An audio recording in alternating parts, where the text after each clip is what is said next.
জীবনে কঠিন সময়গুলোতে নিজেকে গোপন রাখাই ভালো। নিজের কষ্ট দুঃখ কাউকে না দেখানোই উত্তম।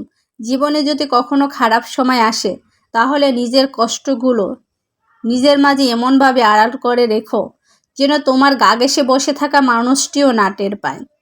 গোপনে তুমি ভেঙে গেছো, খুব পুড়ে ছারখার হয়ে গেছো মনের বনে, শক্ত হও। নিজেকে বুঝাও যে এ তো সামান্য বাতাসের জ্বরে ভেঙে যেতে নেই। এমন হালকা আঘাতে কান্না পেলেও একা একা বসে গোপনে কাঁদো, তবুও নিজের ক্ষতগুলো কাউকে দেখাতে যেও না। মনে রেখো যে নিজের জন্য আলো হতে পারে না, পৃথিবীর সমস্ত আলো মিলেও তাকে পথ দেখাতে পারে না। জানো তো, মানুষ বড়ই নির্মম। ভেঙে যাওয়া মৌচাক দেখলে কোঠা মেরে আরও বেশি করে ভেঙে দিতে চায়। মানুষ এগুলোতেই আনন্দ পায়, তারা এতেই আনন্দিত।